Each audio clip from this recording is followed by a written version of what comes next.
Yo, what's up? So mga idol, magandang araw sa inyo. For today's video ay tuturuan namin kayo ni Dagol kung paano kami kumuha ng tamilok. So mga idol, trivia lang po tayo. Alam niyo po ba ang tamilok? Yun po ay isang exotic food po dito sa Palawan. Wow! So ang kasama pala natin dito mga idol si Paring Dagol. Ayan mga idol, dala-dala din pala ko.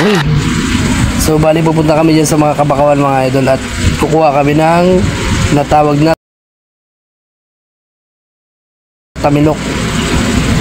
Yan po yung tawag sa amin dito sa Palawan. So yung mga idol, so ito nga paglalagyan na natin mga idol, isang tasa. Sana mapuno natin yan mga idol. So yun mga idol, kami ay naglalakad na papunta dun sa papasok sa loob ng bakawan.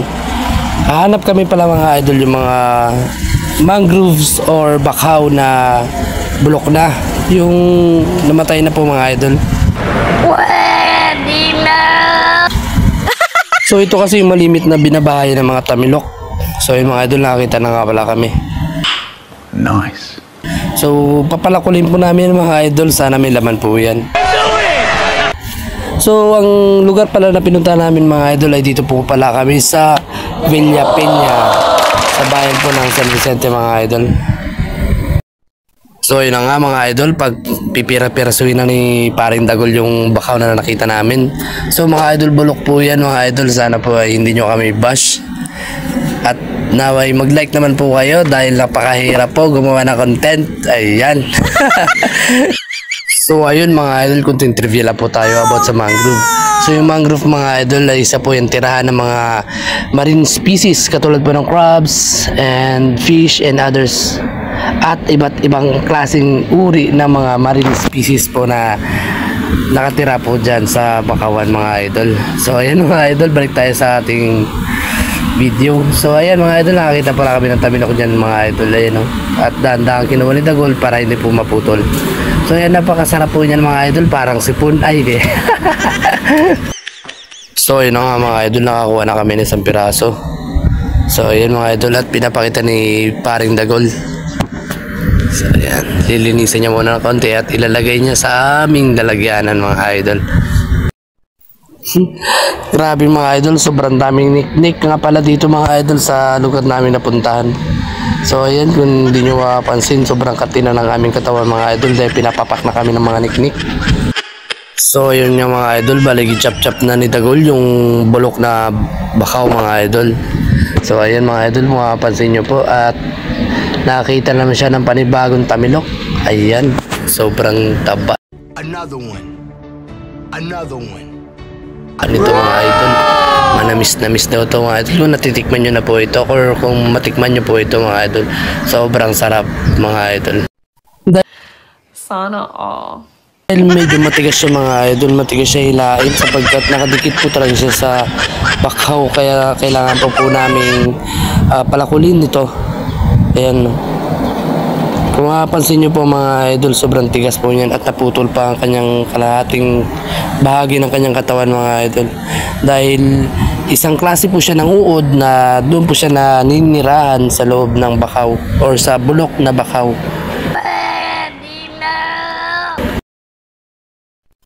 At ayun na nga, binakbakan ni Dagol palakulin para makuha namin yung tamilok na kalahati. So ayan mga idol, nakuha na namin.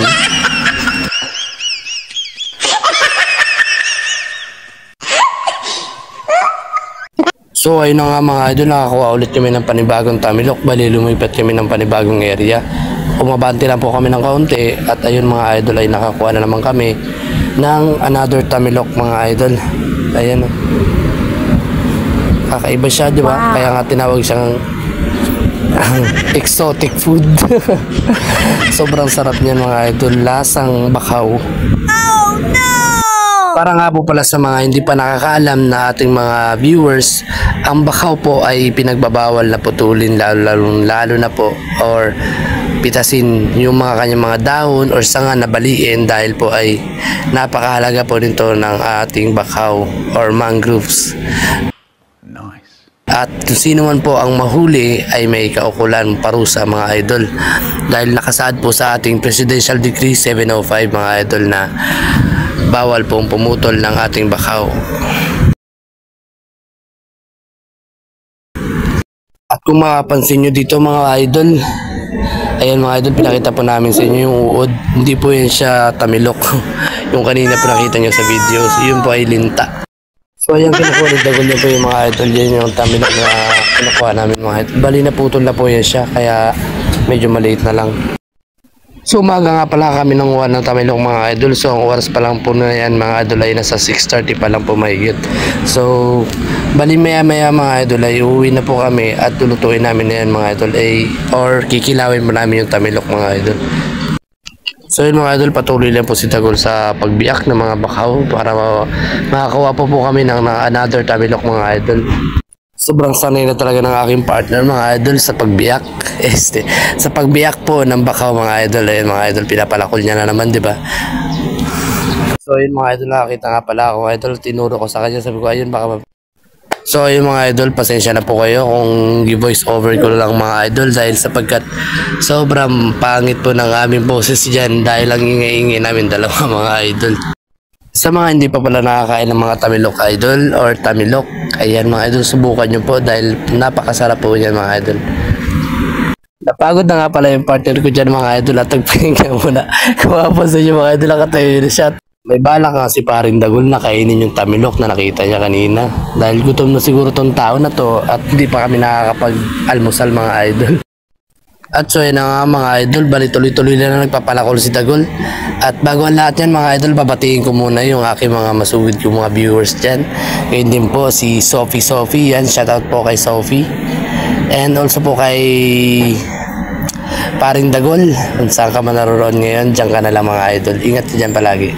And also mga kay Kuya Rowel pala, shoutout kay Kuya Rowel.